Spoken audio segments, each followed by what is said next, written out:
क्या हुआ था जब श्री कृष्ण की मूर्ति में मीरा जी समा गई थी। ऐसे तो श्री कृष्ण भगवान जी की कई गोपियां थी, लेकिन कृष्ण के प्रति मीरा के प्रेम के कुछ अलग ही मायने थे। मीराबाई भक्ति और प्रेम की एक ऐसी मिसाल मानी जाती हैं जिन्होंने अपना पूरा जीवन कृष्ण दर्शन के लिए समर्पित कर दिया। मीराबाई का जन्म सन 1498 में राजस्थान के एक राजपूत घराने में हुआ था। उनके पिता का नाम रत्न सिंह और माता का नाम वीर कुमारी था। मीरा कृष्ण की बहुत बड़ी भक्त थी।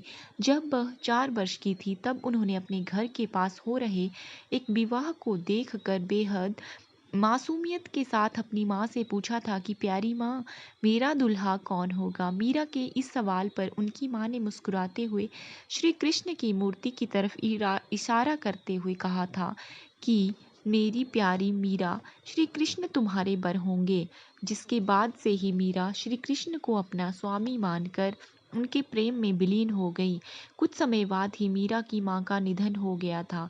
जब मीरा बड़ी हुई तो उनके मन में ये विश्वास था कि श्री कृष्ण उनसे शादी करने जरूर आएंगे। मीरा बेहद खूबसूरत और कोमल स्वभाव की थी। वे बहुत सुरीली आवाज़ में गाना गाती थी, लेकिन मीरा की शादी मेवाड़ के महाराणा सांगा के पुत्र राणा सांगा से हुई। मीरा से ने ये शादी नहीं करना चाहा, लेकिन परिवार के जोर देने पर उन्हें ये शादी करनी पड़ी। माना जाता है कि शादी के बाद भी मीरा का प्रेम कृष्ण के लिए कम नहीं हुआ। विदाई के समय श्री कृष्ण की वही मूर्ति अपने साथ वे लेकर गईं, जिसे उनकी माँ ने उनका दूल्हा बताया था। शादी के बाद मीरा ससुराल के काम-काज पूरे करने के बाद रोजाना श्री कृष्ण के मंदिर जाया करती थी। वहां जाकर वह श्री कृष्ण की मूर्ति की पूजा करती थी। उनके लिए मधुर आवाज में भजन भी गाती थी और नृत्य भी करती थी। मीरा का कृष्ण के प्रति प्रेम उनकी ससुराल वालों को बिल्कुल भी पसंद नहीं था। उनकी सास ने उन्हें दुर्गा माँ की आराधना करने पर जोर दिया, क्योंकि उनके ससुराल वाले दुर्गा देवी में बेहद ही विश्वास रखते थे। लेकिन ससुराल वालों के श्री कृष्ण की आराधना करने से रोकने पर मीरा ने साफ कह दिया था कि मैं पहले ही अपना जीवन कृष्ण के नाम कर चुकी हूँ। परंतु ससुराल वालों को यह बात बिल्कुल भी पसंद नहीं आई। इसके बाद मीरा की ननद उदाबाई ने उन्हें बदनाम करने की भी कोशिश की। उदाबाई ने अपने भाई राणा से कहा कि मीरा का किसी के साथ प्रेम संबंध है और उसने मीरा को उस व्यक्ति के साथ भी देखा है। ये सुनकर राणा बेहद क्रोधित हुए और आधी रात बहन उदाबाई के साथ मंदिर में जा पहुंचे। मंदिर पहुंचकर उन्होंने मीरा को कृष्ण की मूर्ति के साथ अकेले ही बातें करते हुए देखा। ये देखने के बाद वह गुस्से से चिल्लाए कि मीरा, अपने जिस प्रेमी से तुम बातें कर रही हो उसे मेरे सामने लेकर आओ। इसके जवाब में मीरा कृष्ण की मूर्ति की ओर इशारा कर कहती है कि ये ही मेरे स्वामी हैं, इनसे मेरा विवाह हो गया है।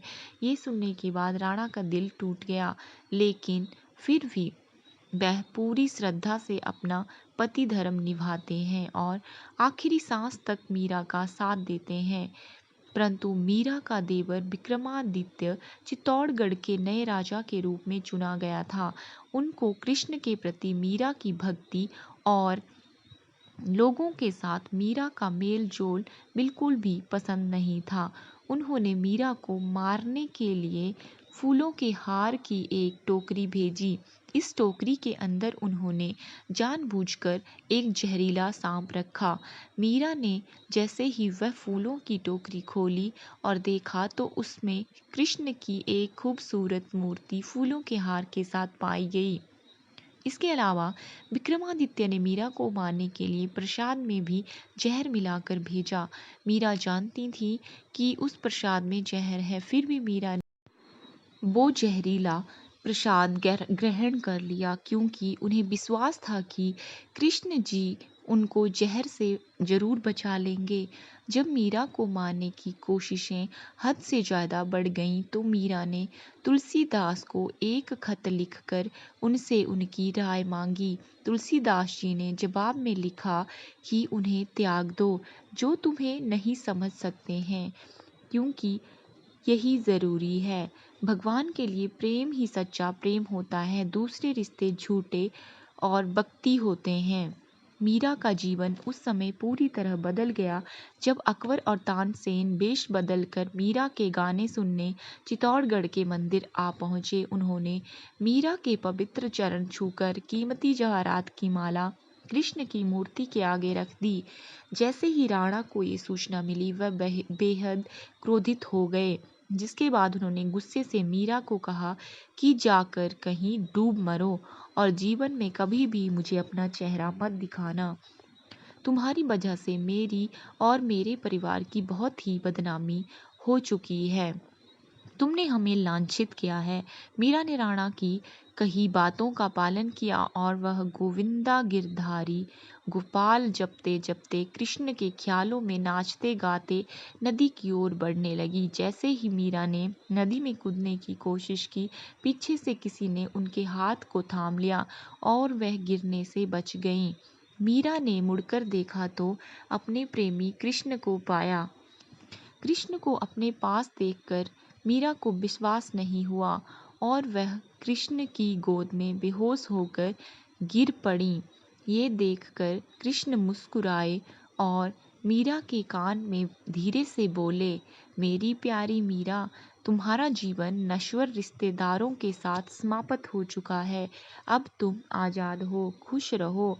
तुम मेरी हो और हमेशा मेरी ही रहोगी।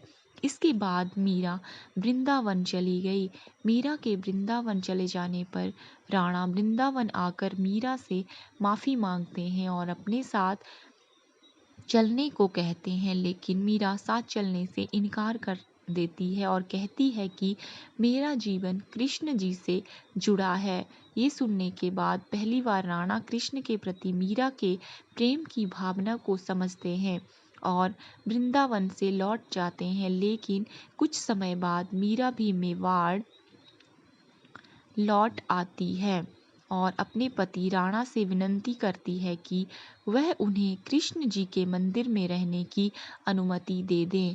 माना जाता है कि जन्माष्टमी के पर्व पर द्वारका में कृष्ण के मंदिर में मीरा कृष्ण से कहती हैं कि ओ गिरधारी, क्या आप मुझे बुला रहे हैं?